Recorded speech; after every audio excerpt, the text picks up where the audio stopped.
Okay, hey, welcome to this week's episode of KUDEN Radio, KUDEN Podcast, whatever you want to call it, I'm okay with. Anyway, hey, Dashi Miller here from Warrior Concepts. I got James in the wings waiting. So we're just going to keep moving along with this next brick in the wall, next step that we've been covering here for what I consider to be essential lessons or understandings. Let's call them understandings, right? That serious students need to have to make sure that, one, they're approaching their training and their success and the understanding who they are, I guess, right? To make this work for them the way they want it to work, but also to make sure that they're not getting in their own way, right? They're not stepping on it, so to speak. Okay. So anyway, to prep for this one, I got to thinking about one, where I wanted to go with it, right, and a mindset that we need to have, right. And so let me just get this out of the way. I was just joking with James just before I hit the live button for this thing, and I said if some people didn't like last episodes, they're really not going to like this one. So, but that's okay. Not liking something doesn't make it not true. That'd be like me not liking gravity, but doesn't make it go away, right? Okay, so but really what I wanted to focus on, and I knew that by titling things a certain way, right, it would get the most common answers to bubble to the surface. Okay, so right, what's the purpose of training for you, right? And I know, right, there are these common things, but I promise you that those common things, they're not wrong. They're just not at the core of why people who become masters at anything do so. Okay. And it's not the obvious. We'll talk about that more when we get started. The big question is this: how are self-defense and success-minded people like us, concerned citizens worried about protecting ourselves, our loved ones, and the things we care about from the monsters we know exist in the world? How do we train in a way that gives us the skills, knowledge, and understanding we need without becoming paranoid fighters or killers ourselves, and yet still allows us to be the hero protector the world needs us to be? That's the question, and this podcast will give you the answers. My name is Jeffrey Miller, and welcome to KUDEN Radio, real training for real people in a real world. All right, we're back. All right, so question number one: what the hell does all this mindset bullshit have anything to do with self-defense? Okay. I think that's a pretty freaking obvious question. Right? It is for a lot of people. Okay? That's why they don't listen to us. Okay? That's why they don't join us for more than an episode or two. Other things are more entertaining. Okay? What does it have to do with it? Okay? Well, it's all self-protection. Okay? It's all self-defense. Okay? If you have a piece of paper handy, grab it. That pencil, paper, marker, crayon, stab your finger and use the blood. I don't care. Okay. We're gonna do a quick little exercise here. Okay. So for those of you who are on live, you can see this. So let me see if I can find a blank piece of paper because my notebook is almost full again. All right. So I want you to make 3 concentric circles inside of each other. Okay. Translated to local easy speech, make a bullseye. Okay. So it's going to look like that, right? I apologize to those of you who are on audio only, but if you think about a bullseye, do that. Make 3 rings. Make a big ring, then make a smaller ring inside of that, make a smaller ring inside of that. Okay? Pretty simple, yeah? Okay? So here's what we're going to do. We're going to take a look at self-defense and threats really, really quickly just to get this out of the way, right? But we're going to negate the idea that self-defense or self-protection is only physical techniques. Okay. We're going to talk about 3 different types of people, 3 different, we'll just call it entities, right? 3 different entities that pose a danger to us. Okay. And then we'll keep moving from there. All right. So somewhere on or around, preferably outside of it, right? Write the word stranger, thug, something like that, right? So again, for those of you on audio or on audio only, you're going to have to like visualize this, right? But just at the very top of my outer ring, I just wrote the word stranger, right? But you could write thug, you could write criminal, you could write whatever you want. Okay. So there's one. Okay. So we get that one, right? Okay. So that's threat number one. Okay. This is what most people think of when they think of self defense. Okay. Okay. Protecting themselves against this stranger, thug, attacker, whatever. Typically a stranger, typically someone they don't know. Now, if someone's involved in the training or in self-defense for uh, child safety, for spousal abuse, rape defense, whatever, specifically and I'm going to talk about this more when we get to this thing called identity, right? Um, uh, Rape in general as an attack is very different. While there's a lot of overlap, it's very different than date rape. Okay? It's not the assault that's different. It's how far inside inside your radar and inside your defense mechanisms the person gets before the amygdala fires, before the hypothalamus does its thing, before the whole system goes in defense mode. That's different from spousal rape, which is a part of spousal abuse, right? Again, where are we in the paradigm? Okay. So just to use this thing of, here's the answer that most people throw out there, right? Okay. And here's one of those ones that have bubbled to the surface. What's the purpose of training for you? Well, sensei, self-defense. I'm going to suggest during this episode that that's not, while it could be a reason, it's probably not the primary and maybe not even the secondary. Okay. So is it a reason? Is it a result? Is it a benefit that we get? Is it something that we'd like to be able to do? Yes. Okay. But what I really want to talk about during this episode is how are we engaging, right? The purpose of the training determines the depth of our engagement, how far we'll keep going, even when the shit around us is falling apart and life gets rough, okay? Whatever. Okay. So anyway, so you get stranger. Okay. We get that one. That's the obvious one. So let's get the elephant in the room out of the room. Okay. The second circle, the next one in. So not the small one, the medium-sized one, right? Okay. I want you to write the word family, or you can write the words friends and family. Okay. So unless you're in an abusive situation, okay, and I'd like to say can't do anything about it, but we'll talk about that more later. Now, what's the likelihood that that is a physical self-defense issue?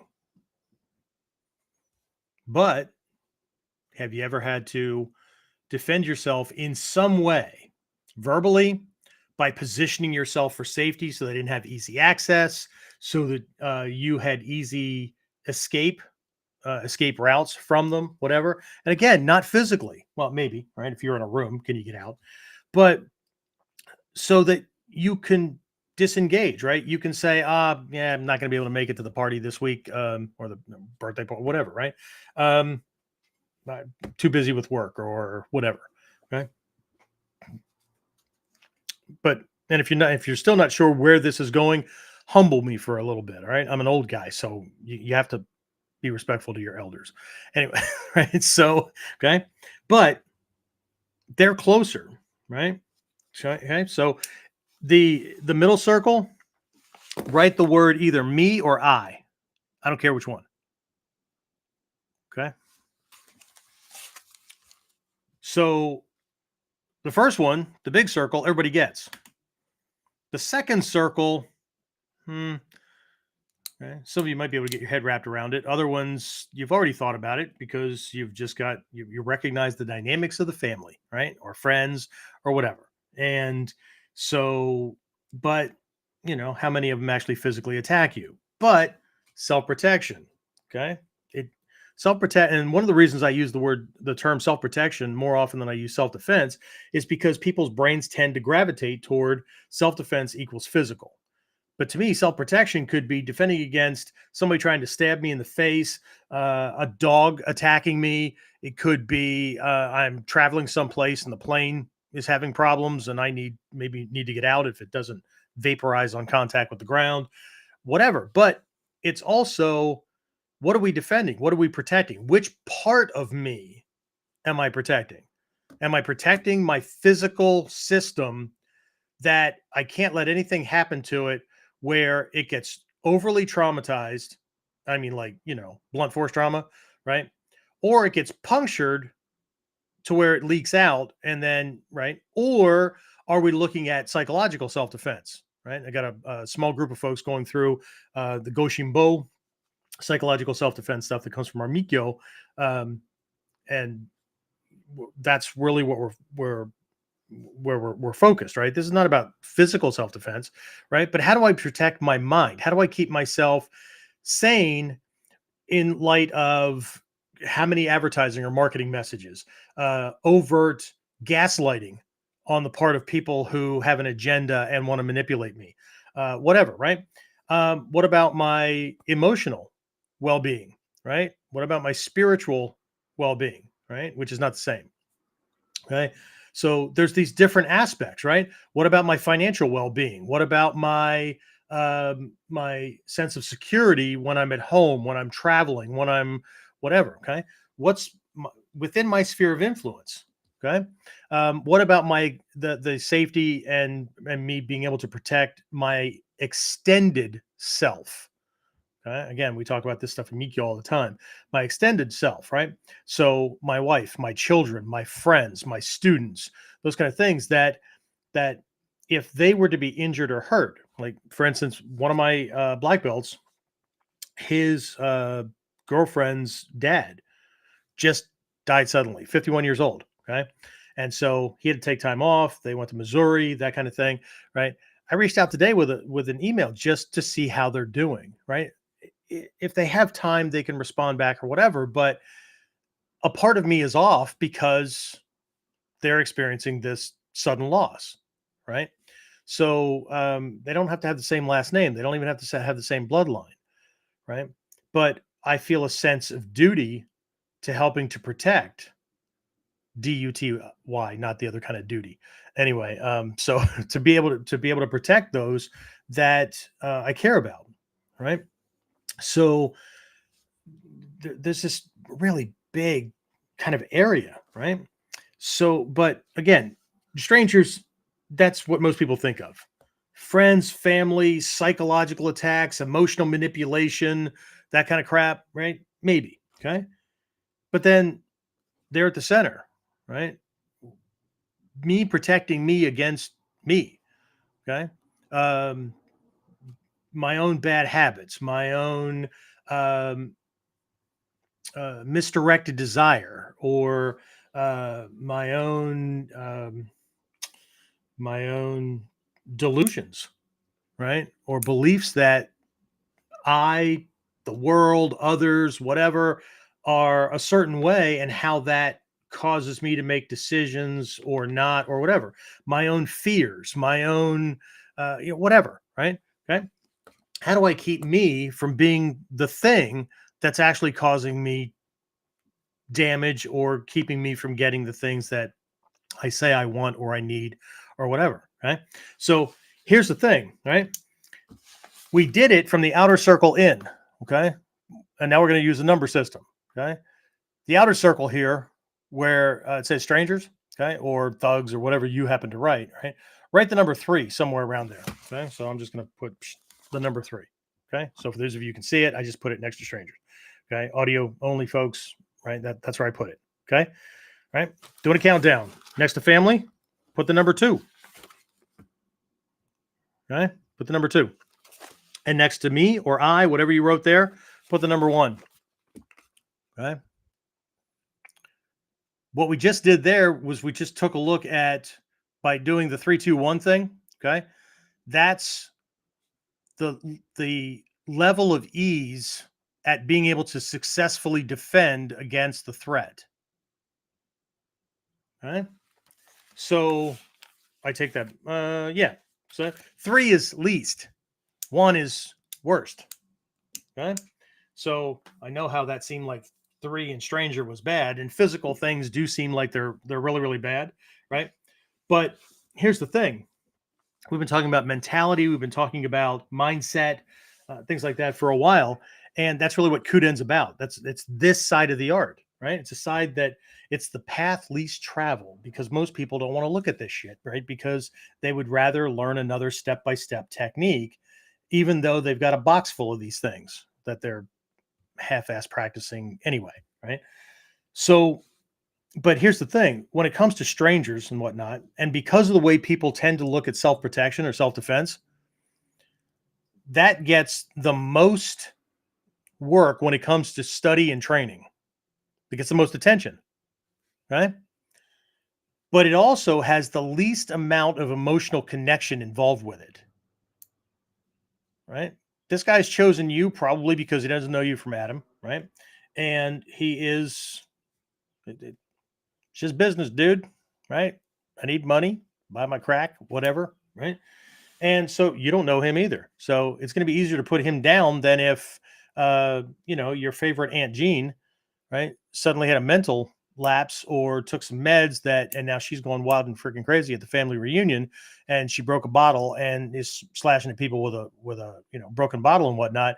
You're probably not willing to do the same things to your favorite Aunt Jean. Please note that I use the word favorite, right? Because if it's Aunt Jean and you couldn't give a shit less about her, well, that might be different, right? But you're probably going to have a problem there.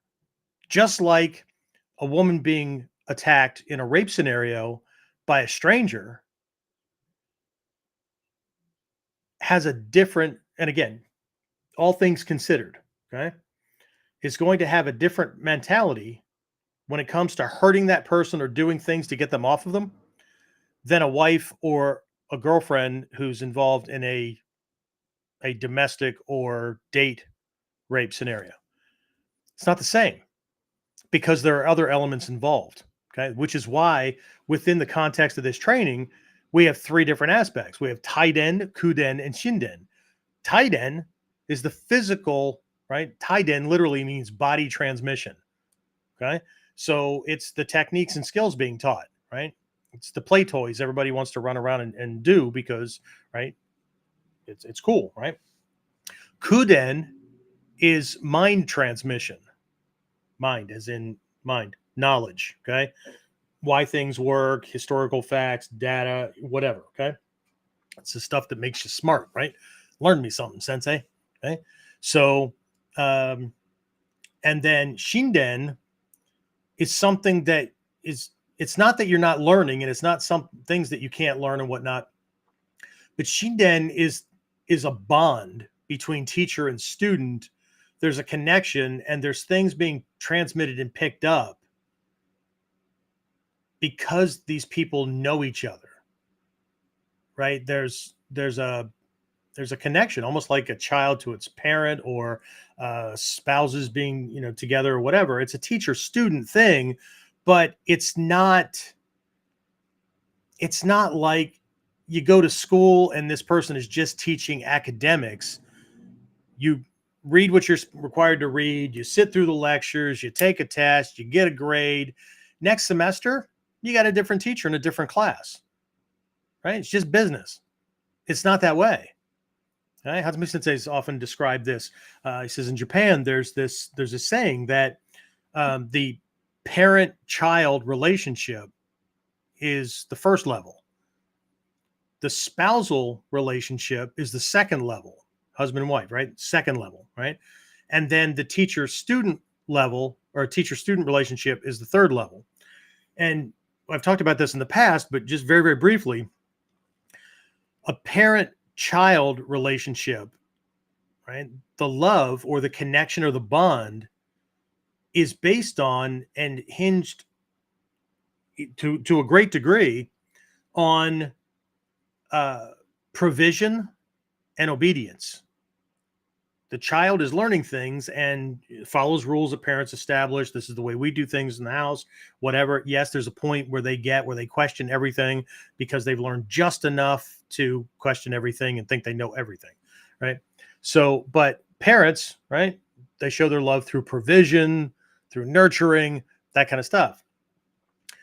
A spousal relationship, and again, when I say spousal, they don't have to be married, right? But there's this pair bonding thing that goes on. Pair bonding is a anthropological term used when these little psycho-emotional kind of things connect, and you miss the person when they're not there, right? So I'm making fun, but it's not. It's a real thing, right? This is one of mutual respect and almost a teamwork kind of thing, right? So with parents and children, now there's always choice. We'll talk about this later, right? There's always choice, but they didn't choose that connection. Adoption aside, those kind of things, right? The normal, natural course of things was not chosen, right? With the spousal relationship, even with friendships, right? There's a choice. Okay, there's a choice. They choose to be in a intimate relationship, right? And when I say intimate, I don't mean that sex has to be involved. I mean they are intimately connected, as in there's a sense of oneness, right? There's a sense of, just that connection. Okay, teacher-student relationship, there is a connection that often doesn't make any sense, but it actually involves things from the previous two, right? So in a teacher-student relationship, there is a parent-child dynamic going on because there is a provision obedience thing. The student dutifully obeys the teacher's instructions to practice this thing. The teacher cares for the student by providing the lessons and the nurturing for them to grow. But it's not limited with that, right? There's also a connection or kind of a dynamic to the relationship that's very much like a spousal or friend kind of thing, where they care for each other. They discuss things that, could be mundane every day, could be very deep discussion kind of things, right? But it's a choice, right? It's a choice. And like a spousal or friend relationship, there are similar, similar goals, similar interests, that kind of thing. Generally speaking, the thing that brought them together, right? The teacher is teaching these things. But here's the thing. Parent-child relationships are very difficult to break, right? Because the child needs what's being provided, right? And the parents have a legal responsibility to make sure no harm comes to the child. This is a social construct kind of thing, right? Until a certain age, the child, well, even after a certain age, the child thinks that they can take care of themselves. However, right, that's where they start to piss and moan because they don't want to do this adulting thing, even though they now have the freedom that they've always wanted, right? So, but it's not easy, right? Unless the child runs away, parents do an abandonment thing or whatever, it's not easy, right?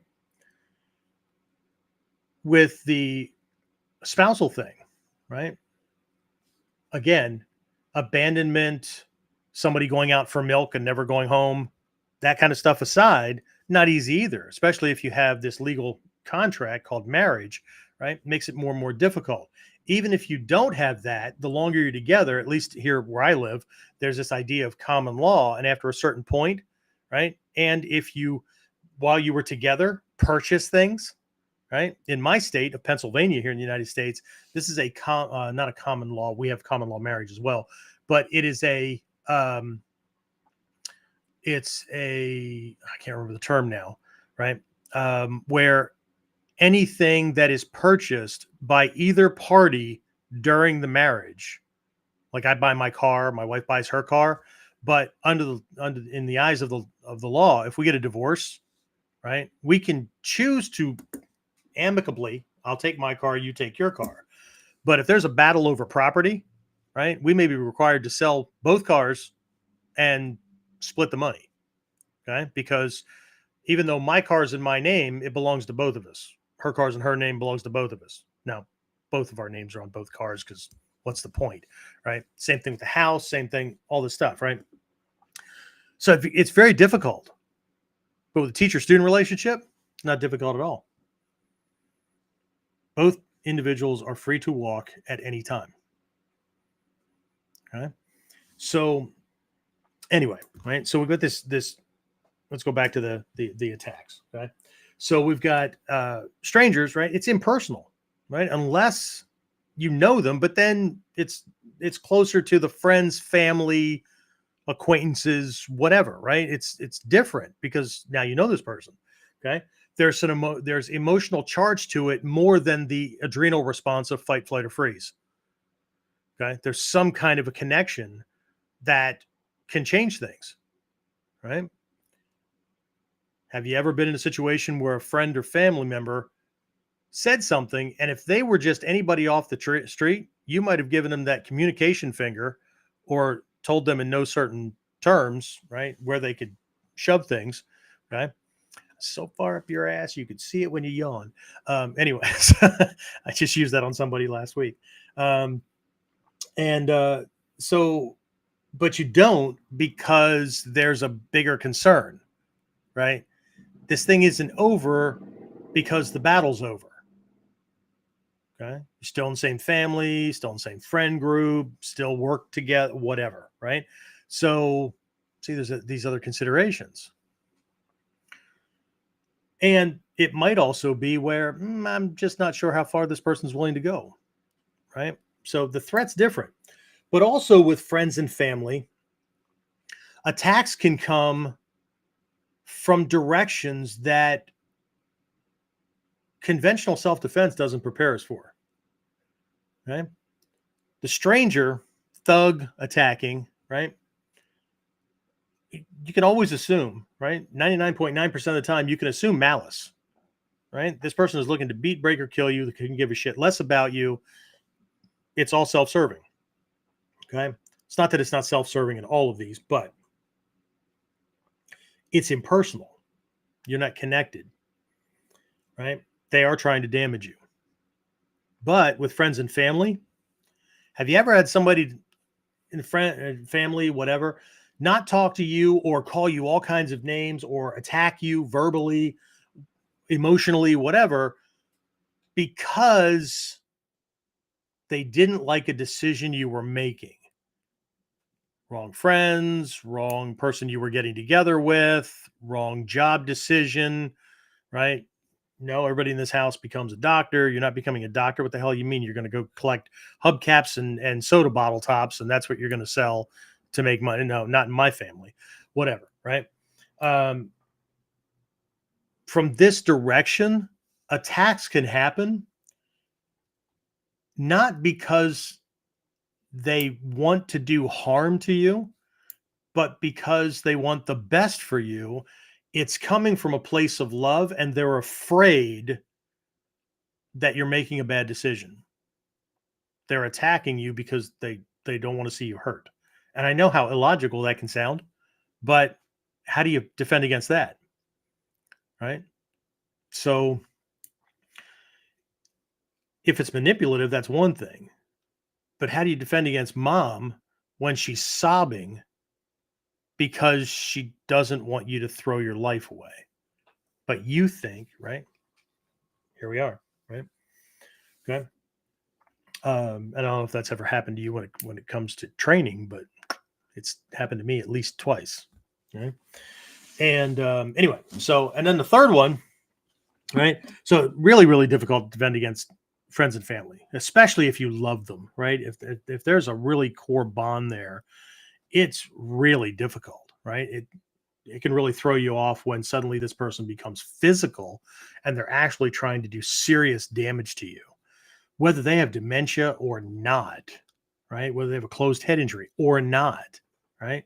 It's really difficult because half the shit that you would do to somebody on the street, because you don't care about him either, right? You're probably not going to do to this family member because you're not risking maiming or killing them, right? It's not the same, right? And then the hardest of all to defend against is ourselves, right? Because ego has already decided that whatever you believe to be true, whatever I believe to be true, is true. It's unquestionable. It's undeniable, right? Right. I mean, for you to tell me that's wrong when it's been working for me this long, right? So, how do we defend against that? Anyway, so my bet, if I were a betting person willing to, risk my well, I don't have children with college funds anymore, but we started one for my grandson. So if I wanted to risk his college fund, and that college fund is there regardless of whether he ever goes to college or not, because I'm not of the belief that college is for everyone. And so if he decides to go to a trade school, if he decides not to or whatever, here's a nest egg for you to start your life. Okay? First car, whatever. Anyway, I would have bet that most people's minds would have gone to with the title of this episode, right? What is the purpose of training for you, right? It would have revolved around this idea of self-defense, or could have had other things, okay? Which we'll talk about some of these things, right? Getting my black belt in ninjutsu, getting a fill in the blank for a number level black belt in ninjutsu, becoming a shidoshi, shihan, dai shihan. So you go from uh, self-defense is this general thing to titles or reference points or certifications that are subjective, right? What does that mean, right? What does any college degree mean? Well, he has a master's in business administration. Tells me nothing about the classes he was required to take. Hints at it, but okay. Well, he had to take, like things like math and okay, what types of math? Geometry, trigonometry, or statistics and uh, what? Okay. Um, so what does that mean? Okay. But all these things tend to kind of bubble up because, well, everybody knows that to be true. James, you know how I feel about the everybody knows that, right? It's kind of like everybody knows the right way to fight. Okay. Yeah. Except some people still lose. Lots of people still lose, right? So, but what the hell does that mean, right? And what type of fight, right? So, I'm going to give you a for instance here. Sorry, I've got an itchy eye here for those watching video wise. Anyway, that's not a signal. There's an old joke about that, the eye rubbing thing. So, anyway, the where I want to go with this again, mindset, because if we're going to be successful, one of the elements, and this is right on the mandala, one of the elements is that is absolutely required, and it's actually the place where students enter, right? It's where they enter the mandala. So if you don't have one, you can look it up. Look up the Kongokai mandala, and I don't care if you look up the Tendai version, the Shingon version, doesn't matter. Just don't type in mandala because then you're going to get crazy coloring book looking kind of things that look to me more like Pennsylvania Dutch Lucky Charms and whatnot than this roadmap or this map of connections, right? So if you don't have it, if you still have that piece of paper, flip it over, and you can make those 5 circles, one in the middle, and then one at east, west, north, and south around it, right? And so um, the one at the bottom, right, and which is not the south, by the way, right? The one at the bottom is actually the East. Okay? That's the way the mandala is oriented. It's the East. That is the realm of knowing, right? The search to know that which can be known. Okay, so it's the realm of the student. It's the realm of the researcher. It's the realm of the scientist, right? It's the realm of that aspect of ourselves that we would call curiosity, that we would call like a movie or a TV show or whatever, right? When they do these things called an open loop, right? TV shows are really easy to figure out unless it's just some comedic, uh, just a sitcom kind of thing, right? Things that are dramatic, right? Think these might be too old for a lot of people, but X Files or a soap opera or whatever, right? Or they'll do it with scene changes in movies, right? The music will do this crescendo, it'll rise, and then all of a sudden it'll just like click to another scene, right? And but they're leaving you hanging, okay? So there's this part of us that needs that answer. It's how they string you along for a whole show, right?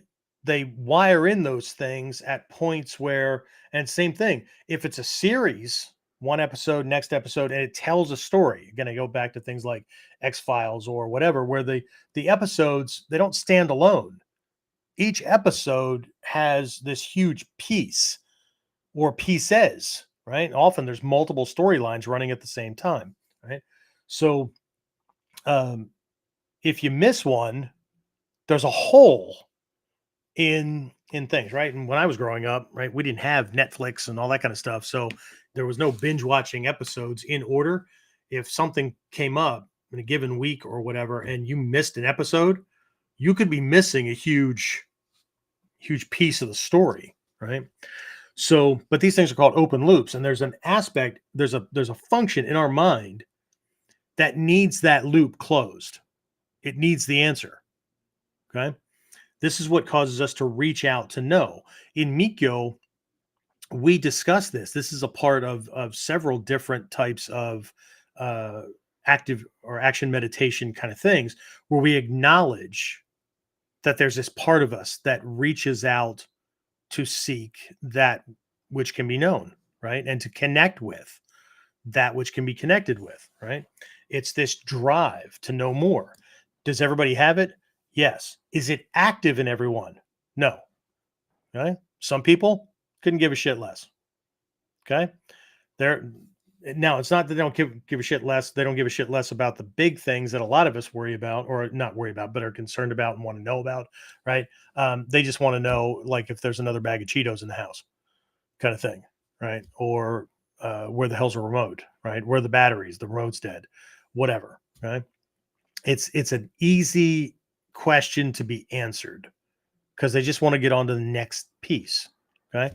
I'm going to make another assumption about everybody that's on, other than the title of the episode, and that is, you wouldn't be on something like this. You wouldn't have stuck with me since we got started 40 minutes ago, right? Or be on this thing every week if I wasn't already, if I didn't know who I was talking to, right? I'd be throwing all kinds of topics around, right? James, you've been on, and I'm sure a bunch of you as well, but James is on. I need to get him like fired in here. I'm gonna, and I'm just gonna turn him on. So, oh look, he's not naked. Okay, so James, you ever listen to a podcast or follow? Because there's been these martial arts things, right? I'm pretty sure that we were one of the first, if not the first, under this kind of format that wasn't like a talk head kind of thing. But have you ever been on one where from episode to episode, it was like a crapshoot? There was just like, what the hell are you looking at? I remember one, I was invited to be on one, and I don't know what he's doing anymore. He kind of went silent. Every time he tried to interview somebody that was influential in this art, the answer was pretty much like no, not no, but hell no. You know what I'm talking about, right? Apparently, he was going to do a review and to show everybody to help promote my podcast. It was you that told me about it. Somebody did, where he turned it on in his studio and he had the camera pointing at it. And then all of a sudden he slid between the screen and the camera and pulled out his guitar and just started playing. So it looked like a weird TV show with the TV on in the set in the background or something like that. Right. So, anyway, so you're looking for things, right? But you're not just looking for things, you're looking for things that make things better in a certain direction, right?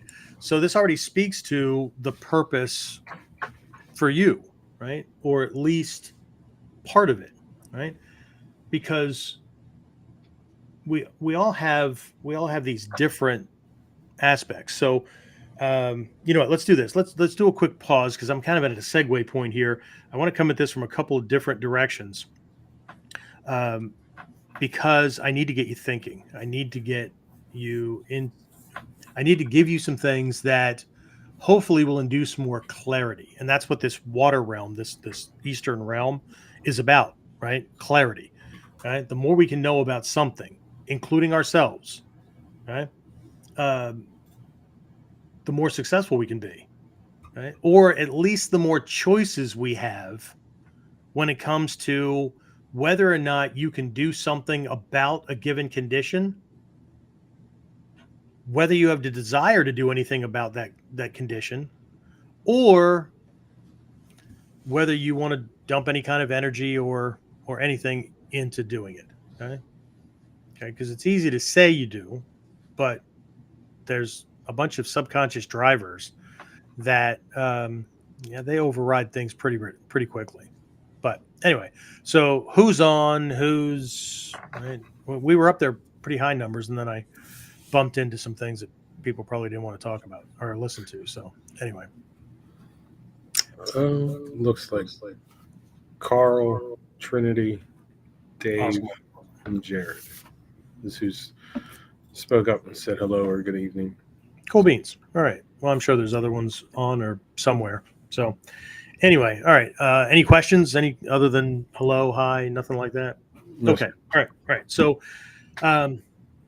so let's take a look at this. Right. I'm going to use a term, okay, that people tend to use as an identity, and it's not that it isn't one. It's just really vague. People tend to throw these kind of things around, right? I'm going to use the term ninjutsu student. Okay. But somebody could say martial artist, somebody could say self-defense student, whatever. Okay.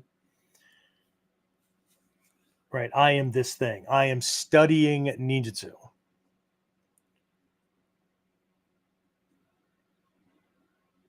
But are you? Is this person? I'm just going to use a blank person, right? Right? Are they? Okay. Because the level or degree of engagement makes a huge difference. Just like, and I mentioned these things before, when I was talking about the me part, and that's in that center circle, right? Not just what I want, not just my aspirations, but also my concerns, right?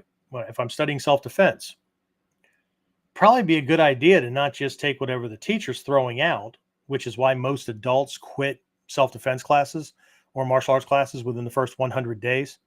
Okay.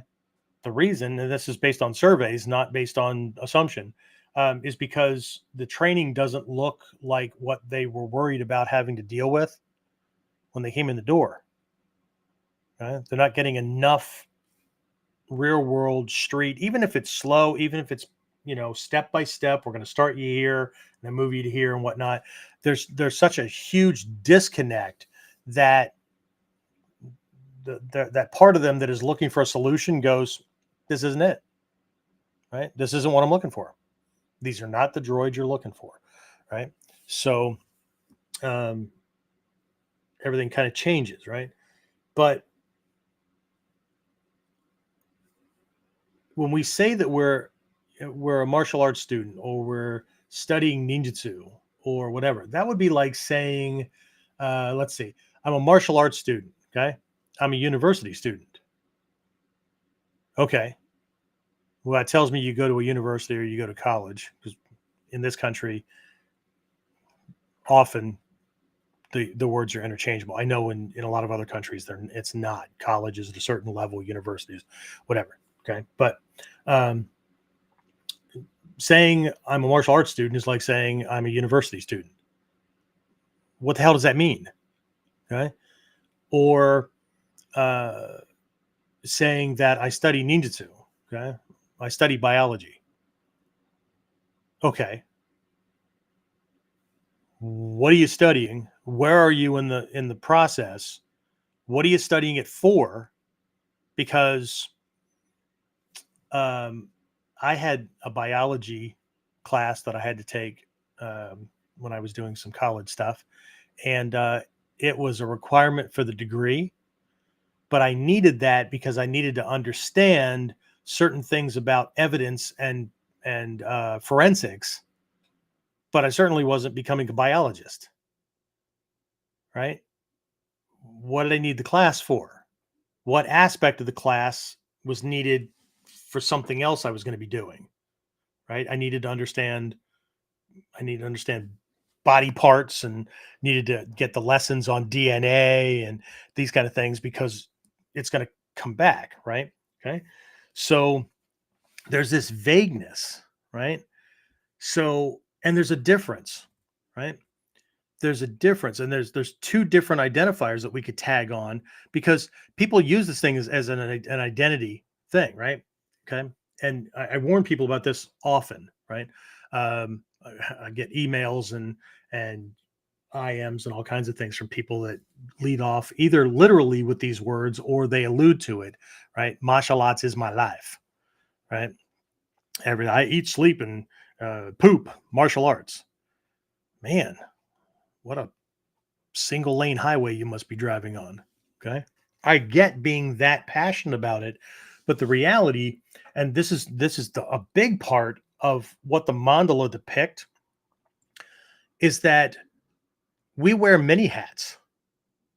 And sometimes it's just a change in color, or this hat has a certain emblem on the front that designates my role right now. But this afternoon, I'm working in a different area. And so I'm going to have a different hat on with a different letter, designation, emblem, or whatever, because that's what I need. That's the job I'm going to be working over there. Right. So, but all of us have that, right? I mean, you know, right, have many hats: dad, grandfather, martial arts teacher, student, uh, uh, Buddhist practitioner, Buddhist lay teacher, dog dad, whatever, right? And so each of these identities, right? It's not just a me thing. It's not just name equals, bleh, right? Which is why I think a lot of people are lost, because they're trying to be one thing all the time, everywhere. But they don't understand that when I'm wearing the hat of dad, and my kids don't have to be with me. My kids are all grown and out in the world now, right? Um, but when I'm in dad mode and I'm calling Trinity and checking in with her, or like she called and left a message and had this shaky voice or whatever, right? There are certain things that kick in, right? When I'm wearing that cap, there are certain characteristics, there are certain desires, there are certain fears, there are certain elements that drive me, needs, concerns, all of those things, right? When that hat comes off and martial arts teacher hat goes on, it's a whole different set. That doesn't mean that dad thing went away or got put on hold, but right, it's like we say turning in the seat of consciousness. It's I'm shifting and aligning this way because there's a certain identity that I am, and an identity potential that I'm activating, and I'm living in that moment, right? Everything else goes away. Does that mean that they're not important? This is where people that have insecurity issues, right, will flare up. Like when you're over there doing that, it just seems like you don't care about me. Okay, well, here's the honest part about it. Okay, this is honest, authentic, flat out, ultimate truth reality. You're not even on my mind. But that doesn't mean I don't care about you. It means my attention is here, and this is my realm for getting things done at the moment. I just got back from a weekend with my wife, 16th wedding anniversary. Actually happens this Wednesday coming up, but like hump day, right? Not in a good way. Anyway, so just put your fingers in your ears, Trinity. La la la. Anyway, so but we went away for the weekend. I checked in on email twice, maybe. Got things done when I got back home, whatever. But she was my sphere of influence. She was that was my realm. What we were doing and all that kind of stuff. Okay. Does that mean that the kids didn't pop into my mind every once in a while? No, but I wasn't in dad mode. I was in married guy mode or whatever, right? We were out shopping and stuff, and I'd see something and go, wow, that smock right there, that's definitely a Kelsey thing, right? Oh, it's a good thing Trin's not along. This stuff over here, oh my God, right? Whatever, okay? It would pop up, but that didn't put me in dad mode. That was a reference point that we share, right? Husband-wife mode based on the kids, but right, it's not the same, okay? So and then there's a difference in intensity, okay? In the Noble Eightfold Path, this identity kind of thing and how we operate kind of works in 4 different areas, right? Of these 8, right? One is perspective, which includes beliefs, vision, all kinds of things. So it's past and future oriented, right? Because our beliefs and habit patterns are based on past things coming up here, but we have things that we want to get done in the future, or we have intentions or dreams, call them whatever you want. But we also have habits that anchor us into doing things a certain way in the moment, right? Okay, so either way, you got this kind of thing going on. That in of itself conditions everything else. How much effort we put into anything, livelihood, right? What we think we're capable of career-wise, how much money we can make, what jobs we think we're qualified for. And we know this because if somebody suggests something that based on our belief system about ourselves, right, is outside of our comfort zone, right? We don't just theorize and intellectualize answers to why that's not me, right? There's emotions that fly around, right? There could be a lump in the throat, knot in the gut, right? They're uncomfortable kind of thing. Anger, base defensiveness can come up, all kinds of things, right? But there's also this realm called awareness, which is what you pay attention to. Right? And then there's this realm of consciousness, which is the degree or depth. Right? How long can you sustain that observational quality and stuff, right? So, when we say mindset, it's not a simple kind of easy thing. But what I do want to do is kind of packet a couple of these things to kind of get you thinking. Okay, so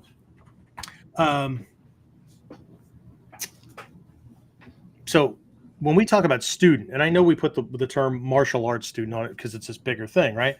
But when it really comes down to something, anyone who is learning something in that moment while they're doing it, or in that time period or whatever, right, is a student. So anyone studying martial arts is a martial arts student.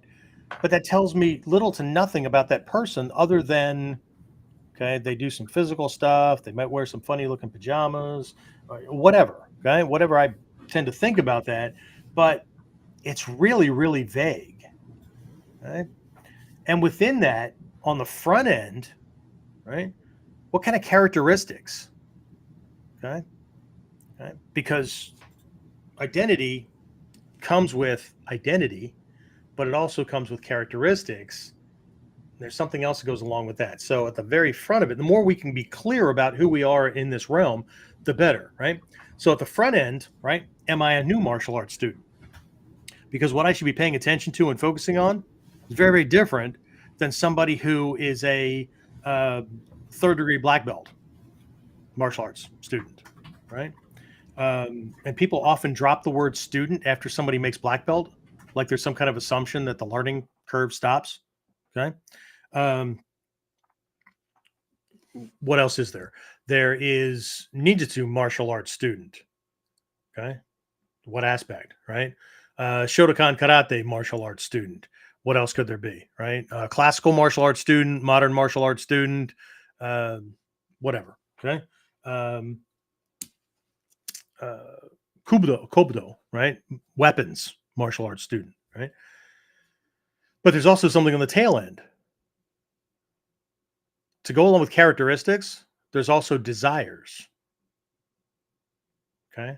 So I could have a new martial arts student who wants to learn how to defend themselves against bullies. That's going to be different. Against serial killers. That's going to be different, right? Against knife wielding assailants. That's going to be different. Okay. Third degree black belt martial arts student, or we'll just call it a master level martial arts student who wants to become a martial arts teacher who owns their own school, who wants to be a martial arts teacher to teach classes in his own teacher's school. Who, you get the idea, right? All of these things matter. Okay. All these things matter.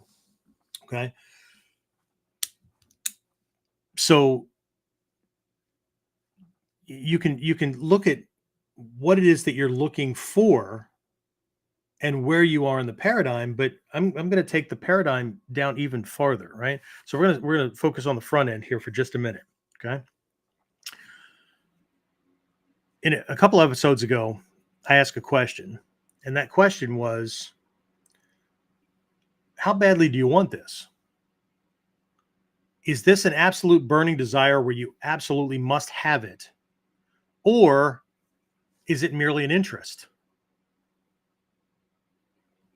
And I know I just picked something on two separate ends because there's lots of gray area in the middle. Okay. So don't like wig out if you're at step 3.5 and I pick 0 and 100. Right. So it's okay. Right. But what's the purpose? Okay. I'm interested in it. I want to learn about it. Okay. Well, that's a purpose. Okay. But if I say, what are you going to use it for? Well, because I have several friends, one specifically who used these words. I study for to learn more about body dynamics, right, and movement and those kind of things, right. Um, I really don't study for self-defense because I don't believe that I'm ever going to be attacked in my life, which makes some people's brains go nuts because how could you not, right? Just because you're a Canadian doesn't mean crime doesn't happen in Canada, right? But that's literally what he said. Okay, fantastic, right? So it can't be a given, right? What is it you're looking to do? Okay, but I'm going to give you 3 different terms, and they're just words. Okay, there's a realm, there's a sphere, there's a feeling or a sense that I want you to have about each one of these.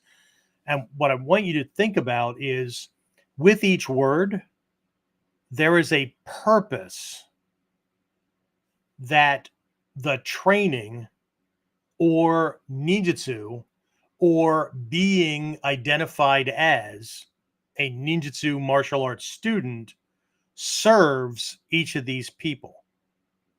And it's different. Okay. So the first one is a fan. Someone who's interested and like anything ninja is all that in a bag of chips. So the fact that I'm in the club, right? It's just, that's cool. Okay. So how does that serve them? How is a fan going to engage with things? How is a fan going to engage with things when a massive opportunity to go to the ninja party pops up, right? how is that going to affect them if they have the time off, the opportunity is already there. So the time or the money or the transportation or whatever to go, as opposed to somebody who's missing one or more of those things, right? What's their judgment going to be like when it comes to looking at or assessing teachers, schools, techniques, lessons, or whatever? Okay. Okay. And we're not coming up with a definitive thing here. It's just, I want you to think about that kind of mindset, right? Okay. We could also use the word hobbyist. Okay. Think about hobbies. Okay. These are interests, the things that you enjoy doing. But in a time distance paradigm, how do you position them relative to other stuff that goes on in your day-to-day life? We tend to do hobbies when we have the time. Okay. When we have the time. We talk about them, talk about how much we enjoy them. We talk about when we're going to do it again, times that we did it before, right? Okay. And we can be very, very enthusiastic about it. But the reality is that they're relegated to when I have time. Okay. I like to go fishing. Okay. When I have time. If it comes up in the natural context of something else that's going on. I enjoy it. I enjoy it a lot, but not enough to make time. Okay. Right. Number 2 is researcher. Okay. It's another word for student. Okay. But it needs to researcher. Okay. This is somebody who studies something to learn it, to understand it. Right. But it's still something apart from themselves. Right. They're the observer. Right. I am the subject. That's the object of my attention, right? And so I'm looking to understand it to whatever degree, right? We can take things pretty far, right? But what happens if life takes a little turn or funding gets shut off, right? And I'm talking like a university professor who might be a researcher, right? Or a scientist or whatever, but us too. What happens if funding gets cut off? What happens if funding had to get diverted to something else because of an emergency? Whatever. Sensei, I can't train. I don't have X, Y, Z. I don't have a dojo. I don't have a teacher. I don't have money. I don't have. Okay. Really? I'm still confused as to how that stops training. But I'm confused because my mindset is in a different place. Okay. What I want everybody to see is that a term without context means nothing. And I believe that that's a huge impediment for a lot of really, really serious students. And the impediment is the vagueness. There's not enough clarity, right? There's no target that we're aiming for. Because you can be a student forever, right? But if I'm a serious beginner, intermediate, advanced, whatever, ninjutsu martial arts student who wants to earn my 5th degree black belt in the art, then there are certain requisites that I have to have, right? Unless I'm going to promote myself, I need a teacher that can do it. I need a curriculum to follow where that 5th degree means something, unless I'm just going to take the shortcut and I found out that I can go where? And they'll just like give it to me because I've got a good heart.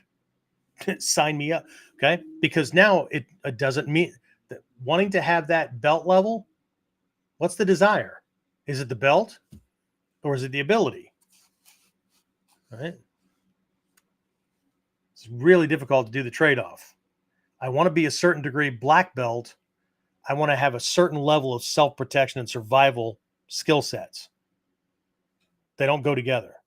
They can, but that's not an absolute. Okay.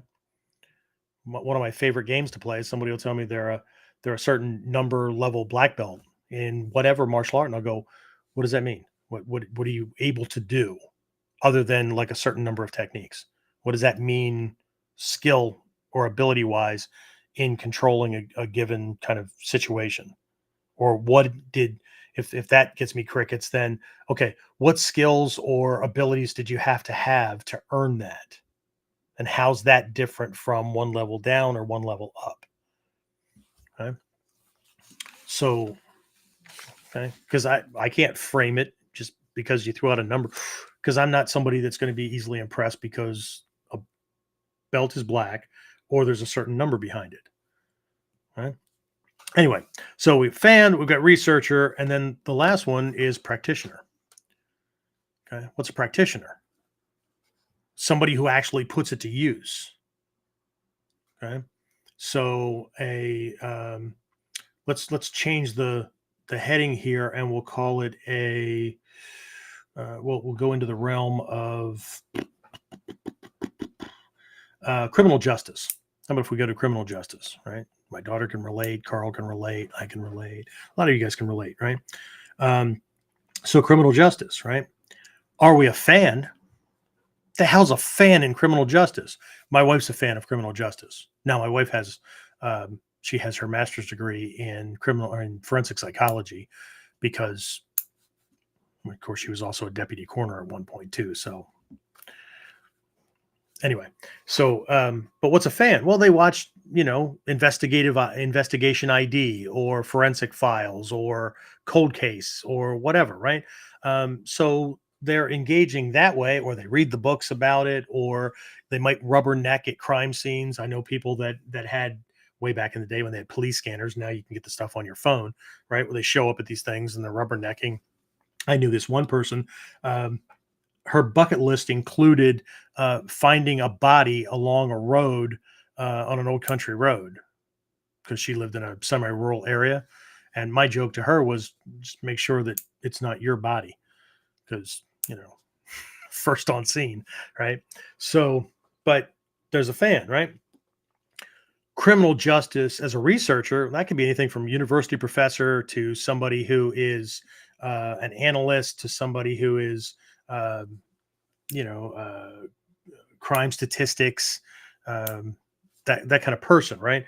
Where they're studying it, they're studying cases and they're looking for trends and whatnot. The guys in the FBI that do profiling, right? It's not that they're not field agents, but not all of them are, right?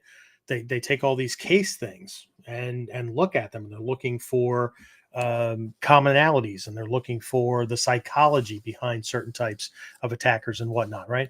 So they're going to do studies, they're going to do reports, they're going to consult with or whatever, but they don't have the same kind of skin in the game, so to speak. It's not that they're not important. It's not that any of these people, any of these positions are not important. The clarity tells us, look, I'm a fan of this. I'm a fan of fishing. But if something comes up, I'm not going to be fishing, and I'm not going to feel bad about it. I know that about myself, and I'm not going to, it's a part of my identity that goes along with like camping and outdoors kind of stuff and hanging out with other people, that's their thing. I know how to fish. I enjoy it. Right. But I don't go out of my way to do it. Okay. But a practitioner, they live it and breathe it, whatever, every day. It's a part of their life. Okay. All of these are hats. Okay. But see, we get it that all hats can be put on and taken off, but a practitioner, right? It's not something that they do, right? Research is something you do. So a researcher does research on a particular topic.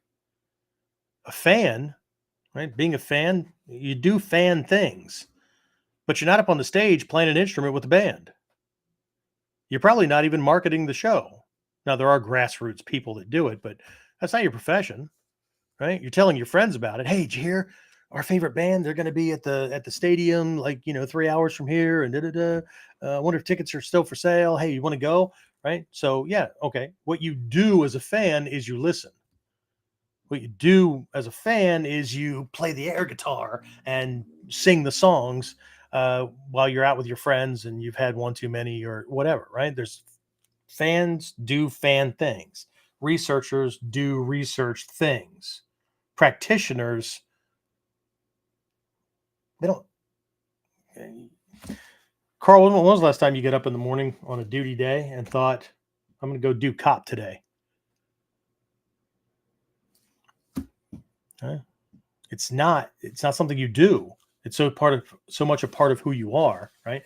This is what we say it because English sucks. This is what I do for a living. This is what I do to serve my community, my fellow human beings, whatever. This is what I do to serve that part of me that needs to be the hero or whatever, right? But this, for somebody who's a practitioner, right? Everything they learn somehow gets applied to their life. And this is the way I was introduced to things, right? Now, so were all my fellow students. And I know of maybe a handful, maybe two, out of the 150 that were at the very first seminar that I was at, that might still be training to some degree. And I still know a bunch of them that I don't think train anymore at all, but I'm still connected to them, right? But one of the things that Shrey Sensei always said was, you learn ninja walking in the dojo, but you don't take time out of your day to practice ninja walking. You practice ninja walking whenever you're walking. Right? Same thing with that stepping and reaching out coordination that we would use for punching. How often do you do that, and how do you work that in? So not that it looks like a punch, but you're working the same dynamic, so it just becomes the way you move your body when you are also pushing, pulling, whatever, right? So, okay. Every time I reach out for a door, yeah, okay. But it's a matter of integration. Okay.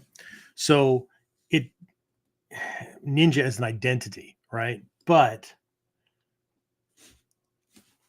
what makes somebody that? Well, see, now we're going to be splitting hairs because I'm going to say that's an enduring person. That's somebody who, no matter how bad the challenges are, their mindset is one of, I will figure this out, right?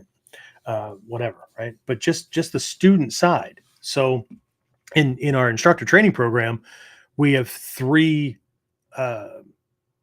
identities that we recognize that students could come in with, but generally do not. They start at one and transition through them. And one, my instructor candidates, and therefore my instructors, have to be mindful of these. Two, they have to know which students are in which category. And three, they have to teach in a way that inspires students to naturally transcend from one level to the next, okay? And those three are hobbyist, recreationalist, or I'll just say hobby mindset, recreation mindset, and lifestyle mindset, okay? Hobby mindset, we've already discussed the hobbyist, okay? As long as things are going well and it's interesting, okay, they'll do it. If time shifts, if challenges pop up, if it becomes not fun anymore, whatever, they're gone, right? Today it's ninjutsu, tomorrow it's underwater basket weaving, whatever, right?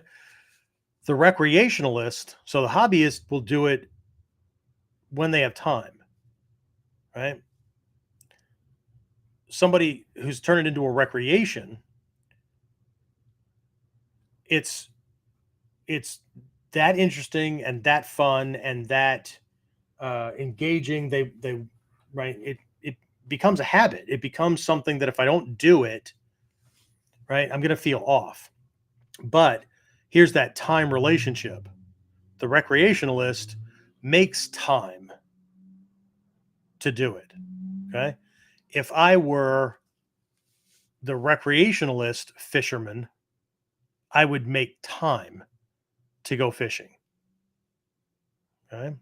Because it was more important than just what I enjoy it when I do it, but you know, okay. The lifestyle person can't not do it. Right? It's so much a part of who they are. It's so much a part of their self identity that that's how they translate the world. Okay. My daughter Trinity used to translate the world, and she still does to a greater extent. I'm not around her all the time, so I can't say this for sure. She'll know, right? But she translated the world through music, through her own singing. Like the girl could not dance or sing, even if she was strapped into her car seat, right? Um, there was that, and there was an acting aspect and things like that. But movies and whatnot that had, it was all about story and music and whatnot. And she would move through identities as the movies changed or the song, right? She would dress up to match the air. I remember a contest that she was in. She actually won. Thank you very much. That one song was kind of this. I'm simplifying things, Trent, so don't get all weirded out. It was this more of a simple song kind of thing. So she was dressed nicely and whatnot, very professionally to be up there, and she sang this song.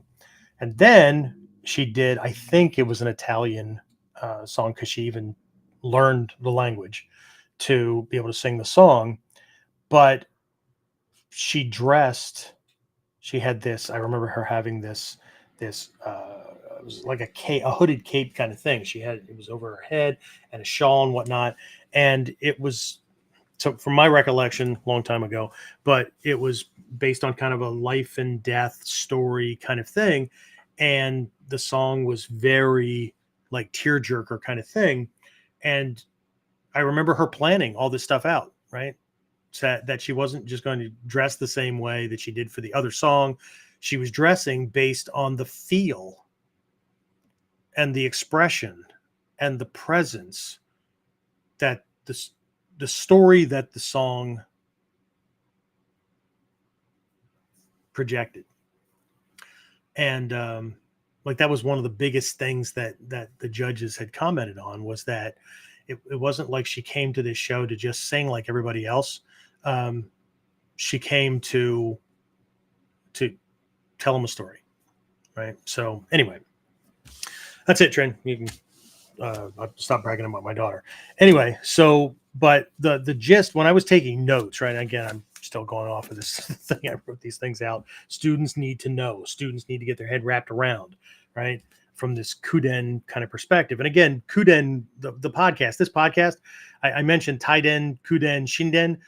KUDEN encapsulates both KUDEN and Shinden, that 2/3 of the art to be transmitted. And since I've been trusted to transmit this stuff, then damn it, I'm going to transmit it. And so my job is to do it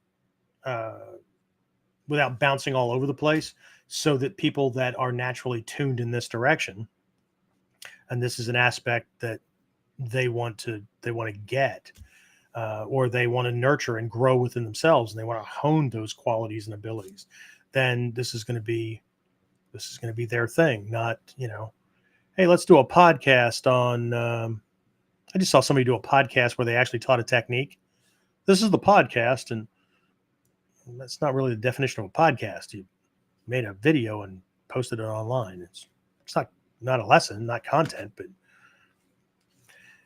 be interesting to see that get translated into MP3 there, James, and get that posted up online. Okay, so what you're going to do is, and he's going to do this, and so anyway, the gist of this whole thing was from somebody at the level of the practitioner, somebody in this lifestyle mindset. This is not something to do. It's not a pastime. It's not an interest, right?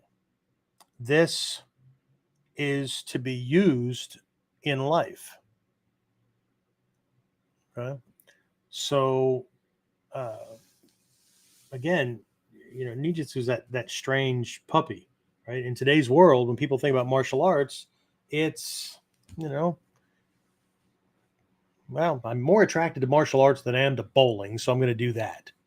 I'm more attracted to martial arts than I am to uh, basketball on the weekends with the guys, or fishing, or hunting, or whatever. And not that people don't do those other things too, but it's not the same. Okay. Um, but the clarity really is like, what's the purpose?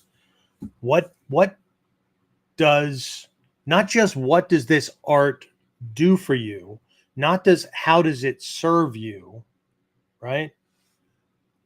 What benefit do you get by engaging at the level that you engage? Okay. I'm going to cut something right off at the knees right now.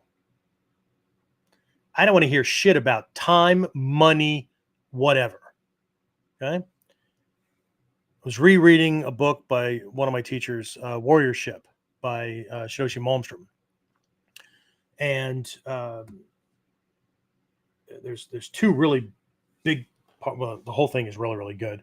But one of them was choices, right? And people believe that they don't have choices or whatever, but we do choose. We choose all the time, right? Even if, I hate this job. They say that thing one more time to me and I'm out of here. I'm quitting.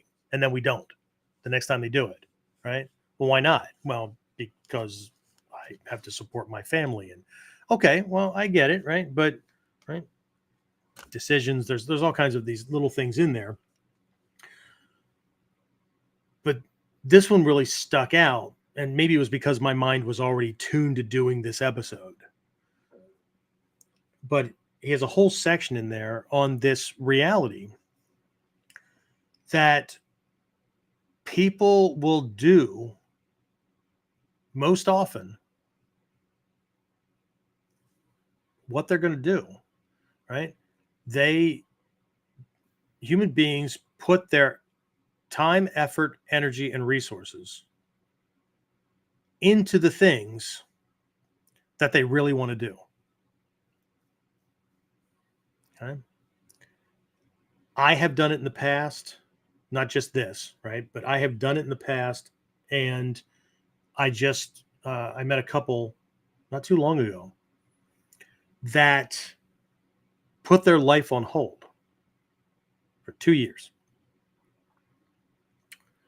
because he had a goal of breaking from the 9 to 5 and starting his own business and breaking free from the things that everybody else has to plan around, right? Besides pissy boss and all that, I mean vacations and whatever, right? So they lived in, I can't remember if it was his parents or her parents' basement. They set up an apartment, whatever, right? And they lived there. They cut back to one car. They still both worked. No vacations, no eating out, nothing for 2 years.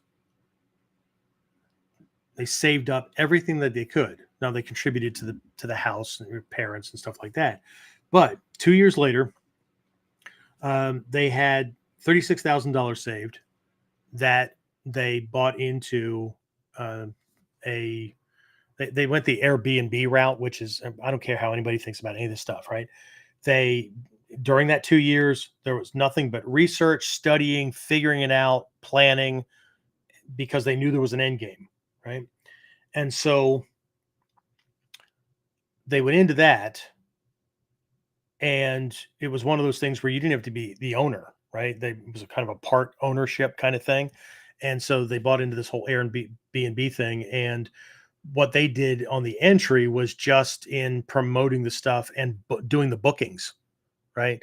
And next thing you know, right, they're funneling that money into 2 or 3. Eventually, by the time I met them, they had 6 of these things where they owned them. But either way, right, $34,000 a month kind of thing, right? They don't have to ask permission to take a vacation.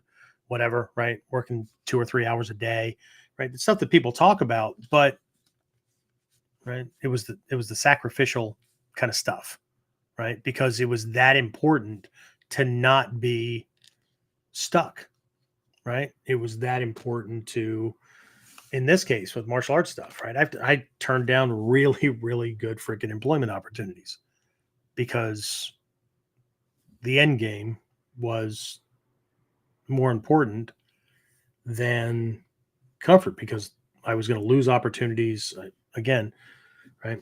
What is it that you're after? And I'm not here to tell anybody how to do anything. What I am passing on are the lessons that we all have choice. And the more clear we can be, not just about the goal. Oh, I can see myself wearing a black belt. Can you see yourself training at 2:30 in the frickin' morning after you've been up all day, sick kids and whatnot? You finally got them to sleep. You haven't done any of your practice today, and that's when you're going to do it before you slide under the covers, right? Or can you see yourself and actually do it, right? Train in whatever way when a part of you is broken, or you're really, really sick, or whatever, right? Can you not buy that new toy? Can you, whatever? I saw a really good meme on Facebook today, and I couldn't place the martial arts master because they're not in our realm, and I didn't recognize the guy. But and here's one of those things where I pick and choose. Am I going to share this one, not share this one, and whatever? It may still come back to haunt people. But the meme says, you buy that sword in the martial arts shop in the mall because it looks cool, and it's a replica of something that your hero carried in some movie you watched, right? I buy a sword because it is a functional tool from the tradition that I am studying and practicing. We're not the same. Okay. Now, you don't have to be the same, but you do have to recognize, and I get it, right? So, but I can't afford that kind of thing. So I bought this sword. Okay. But if you're just going to do an end around all the words that I used about why that particular sword was bought, it looks cool. It was carried by a practitioner in, or this character in a movie or whatever. I had a guy show up at a sword seminar we did one time with a damn Highlander sword, right? And those things have no wrapping on them at all. So when he got nervous and sweaty, it slid right out of his hands because it was just this. It was supposed to be ivory or whatever, right? Whatever it is in the movies, right? But it was just plastic, right? Bullshit. Anyway, I get not having the money, but I'm going to get the best I can for what I have. I don't care if I have to find it in a friggin'. There was a time when I went into every used bookstore and every flea market on the off chance that there might be a book that I could get for a dime or 50 cents or $2 or whatever, that was put out by one of the teachers, or there was a katana, wooden sheath, decent steel blade, whatever, that I could get for $50 or less or whatever, right? I get it. Okay. Cool was not a part of it. Okay. But a fan, what are they going to buy? A researcher, what are they going to buy? Right? A fan, what are they going to accept? A researcher, what are they going to accept? Right? A practitioner, what are they going to accept? You hear where I'm going with this? Okay. So anyway, there's much more we could cover with this. I'm gonna hold things off until maybe another thing. I just want to make sure I didn't miss any. Yeah. Okay. So that's what I have for this one. Well, let's open it up for questions, comments, whatever. James, you have anything to throw on top of this before we jump into everybody else's thoughts?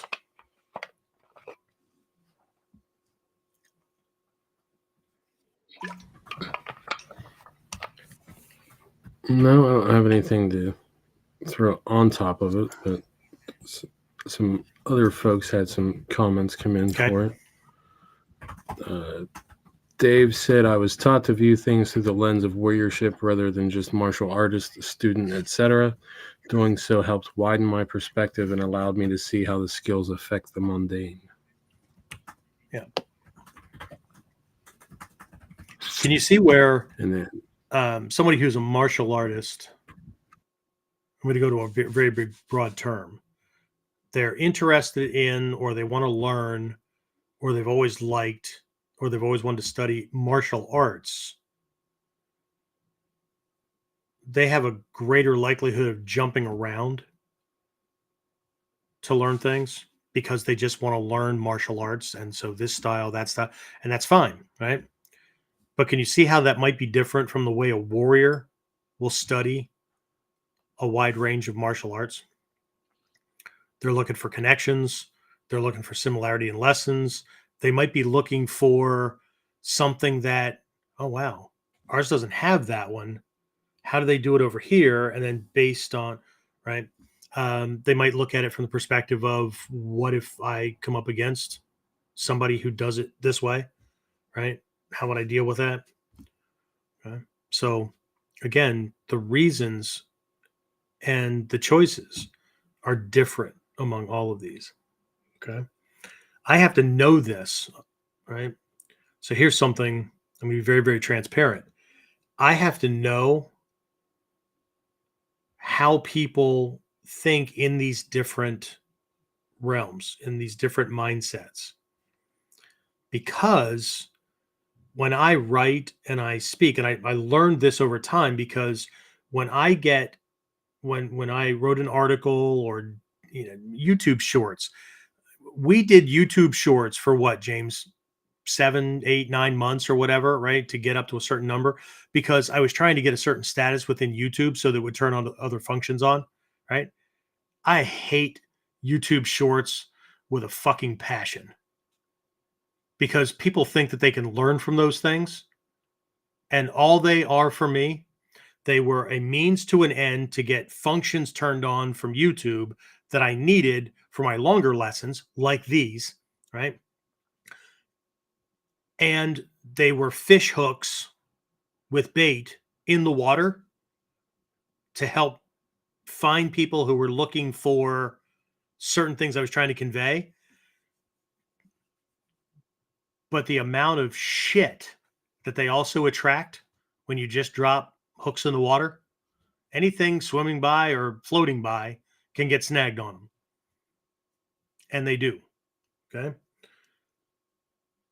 But I have to know this stuff, because the more clear I've gotten on the different mindsets, the easier it is for me to create content and lessons and things like this for the ones that I'm looking for, that for me, for this art, for this approach,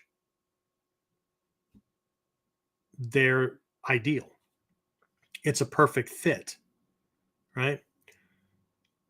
And does that mean that I don't get folks that, tire kickers, fans, researchers, vagueness, people looking for everything for nothing or whatever? No, it's not, right?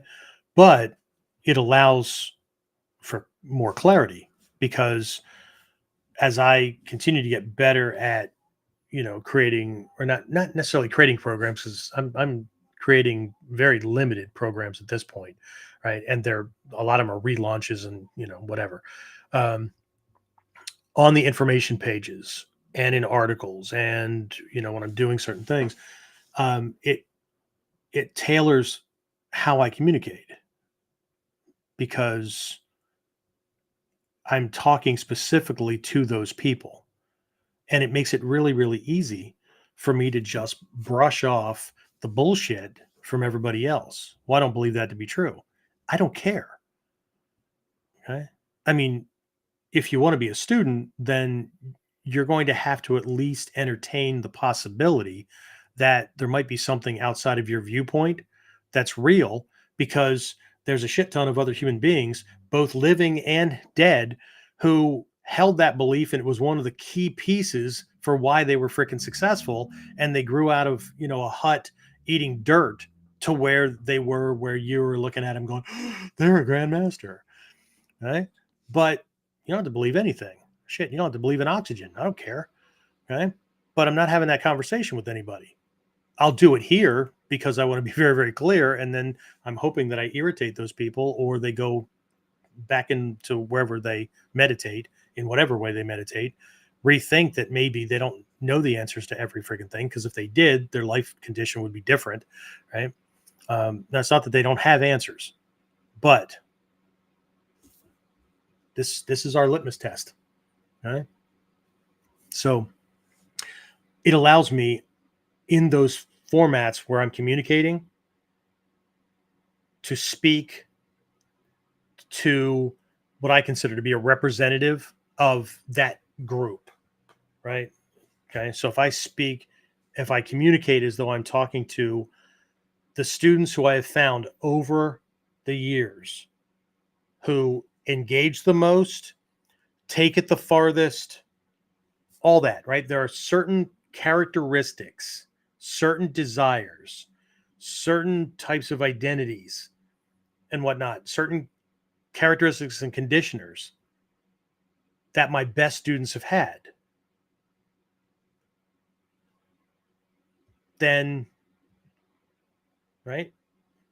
And I absolutely believe that people come to the dojo, they come to this training, whatever, they come to KUDEN for their own reasons. But there's only one reason that they stay, and that's ours. Not because I talked them into it, was because there was a fit, right? And I don't mean like a fit. I mean, click, that kind of thing, right? So, I was tell my instructor candidates, people come to this dojo for their own reasons, but they stay for hours. And it's not because we talk them into it. We're not used car salesmen. Okay. The more we can know, like I have a completely different, clear identity of parents for our older youth, parents of the teens, and parents of our tot students, what they're looking for, what their concerns are, why they would get their kid involved in martial arts, that kind of thing. I can tell you, even if a parent insists on signing their kid up, but they're only looking for recreational, whatever. They look cute in their martial arts uniform, right? If we didn't do what we do to educate that parent, and not by going, now, Mr. and Mrs. Jones, I don't mean that kind of education, right? By doing the things that we do, by teaching the lessons the way we teach them, by their kids making certain kind of beneficial changes and positive changes and whatnot, that they get it, that holy shit, this is not what I thought martial arts was. Okay. Because with them, I have to transform the parent just as much as I have to transform the child, right? Because most parents bring their child to martial arts training and they don't use these words, but this is what, and if you understand this, it makes your job easier, right? If you understand what they want to do is bring their kid to you and say, here, would you take this one and give me back one that looks just like them, but is different? I'd really appreciate it. I don't know how to do that, but if you could do that, that'd be cool. Right. But if you can be clear about what their goals, what their fears, what their agendas, whatever, right? And I didn't change anything about our art. I didn't change anything about the program. What I did was I made sure that we highlighted those aspects up front, that I didn't make anything up. I didn't add anything to it. I just made sure I pulled them forward, right? This goes into ninjutsu psychological warfare anyway, knowing people's 5 primary needs and the 5 primary weaknesses, right? And those kind of things. But the more clear you can be about that, then when people engage, when students engage, they know very quickly A lot of them already knew that this was the art they wanted. A lot of them had no idea what the name was, right? They just said martial arts, or they just said karate, or they just said MMA, or whatever, right? But they not only know that this is what they want to do, this is where they want to do it, and I want to learn from those guys. Right? It has nothing to do with manipulation. Well, it did. I was very clear about what students do best, what mentalities and characteristics and whatnot are already cut out for this. So I don't try to be everything to everybody. I don't make excuses for whatever, right? Because that's right. I don't try to be everything to everybody, because one of two things happen when you do that. Either everything it gets like muddy water. It's very unclear. It's turbulent, right? You have people freaking coming and going as they damn well please. It screws up the dojo or the group dynamic, right? Or you don't have very many students at all, because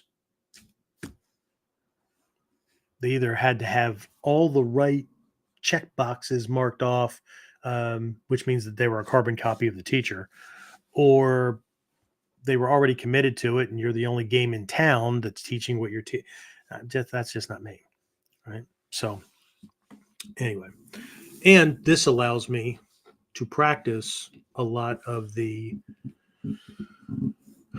psychological stuff, right? And I don't mean manipulation. I don't mean any of that stuff. I do mean seishin, the knowledge side of things, the clarity side of things, right? And to be one of very, very few people who don't just parrot Hatsumi Sensei or whatever Daishihan in Japan, or Soke now, right? Or just limit everything to taijutsu. So, and I believe that there's a lot of people looking for this. They read about it in the old books, and a lot of people have already gone off to other things. But anyway, but we're not talking about me, okay?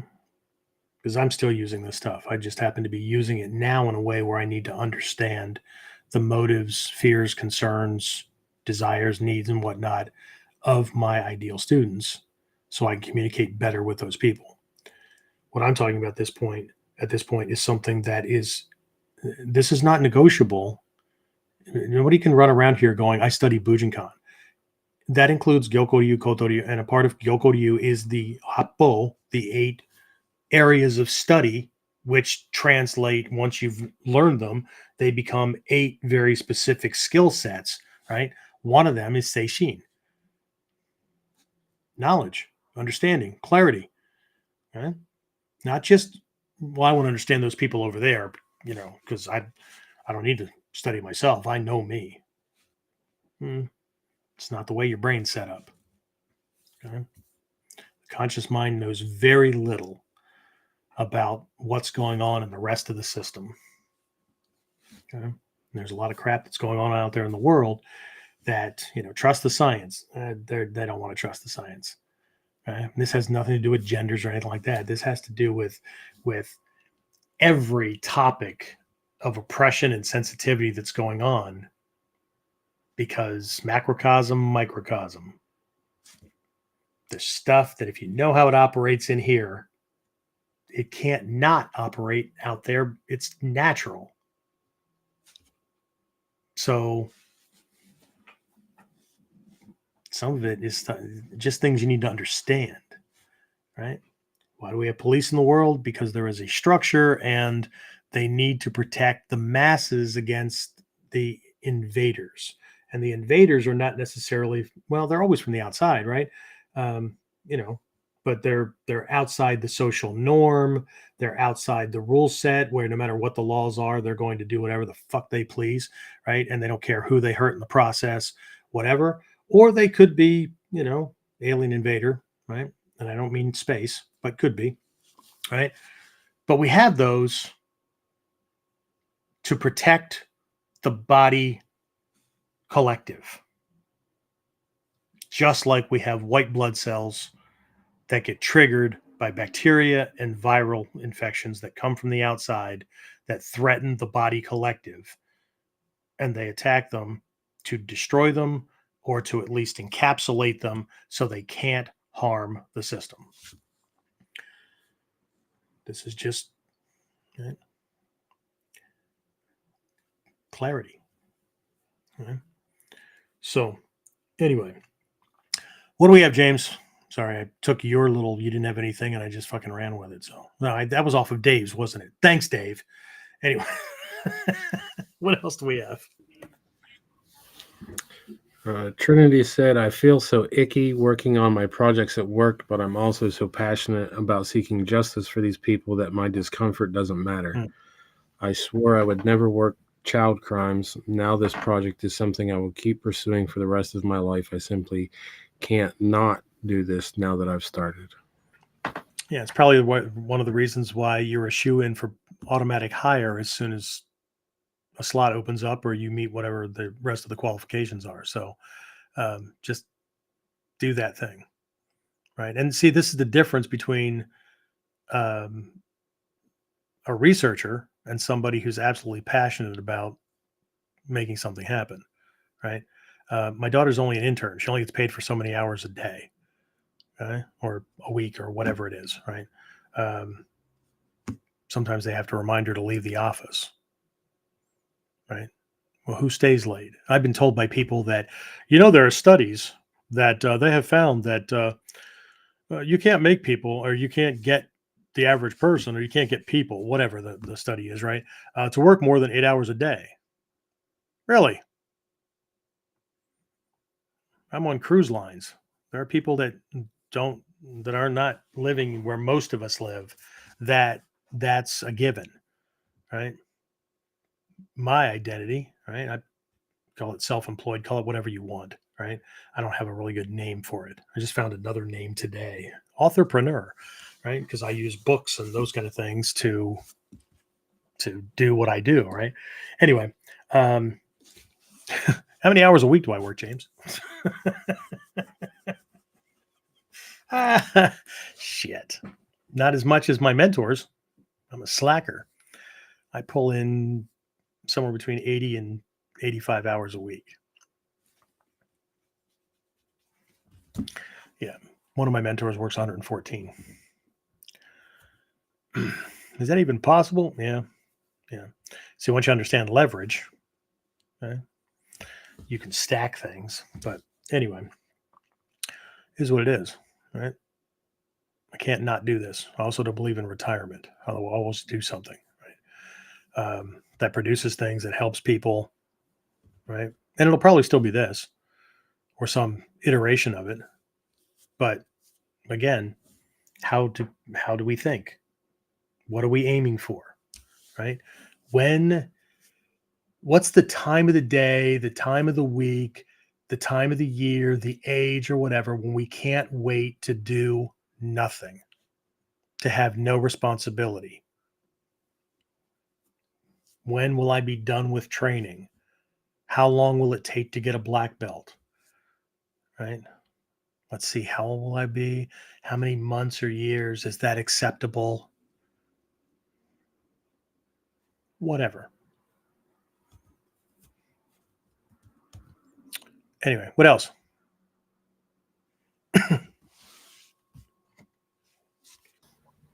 Over on YouTube, looks like a Merrill Barnett or something like that says, always glad to catch KUDEN radio.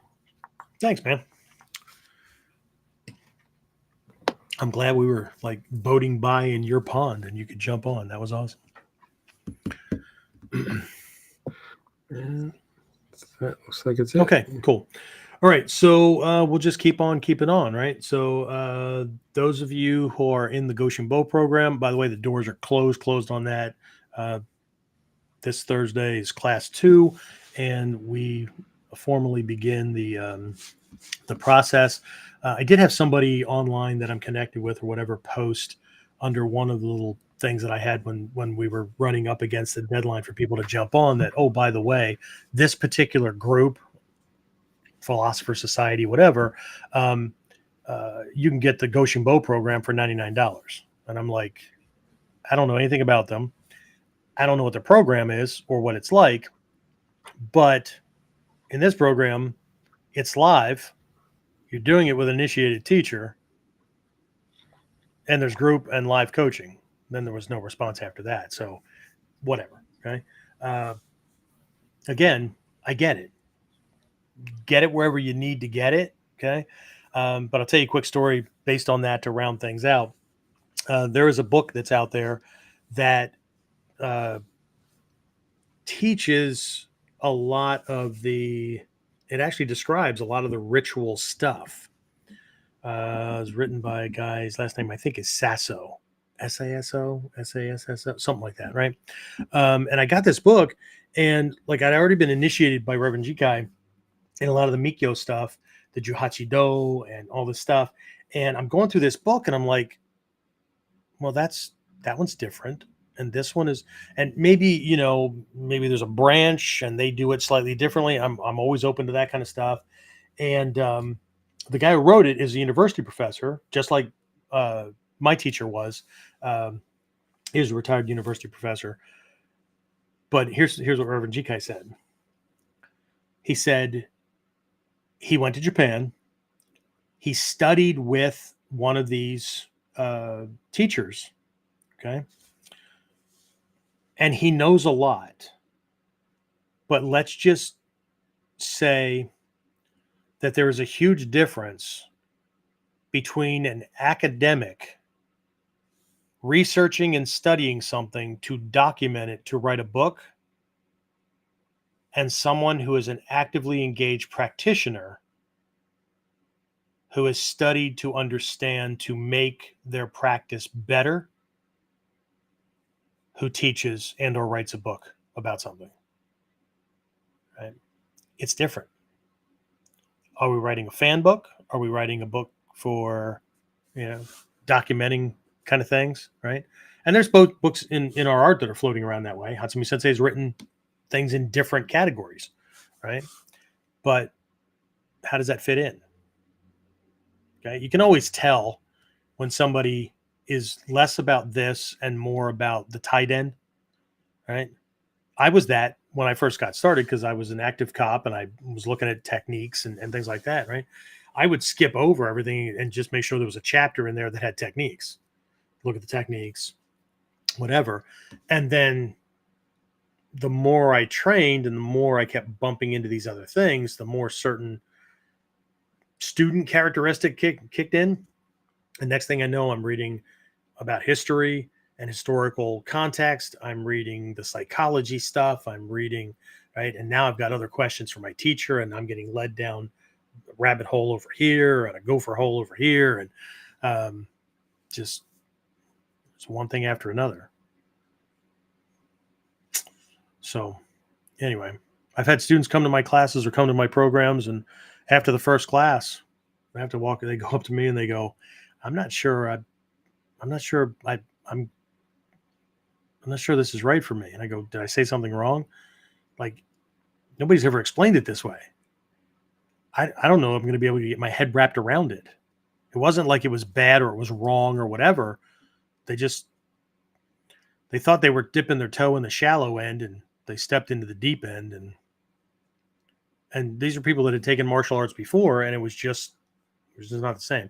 Again, not bell ringing. It was just, right. There's more to this. And this is why we do Whiteboard Wednesday, right? Strategy and tactical thinking that makes the techniques more powerful. We do KUDEN, so we cover the KUDEN and the SHINDEN side of things to make the practitioner more powerful.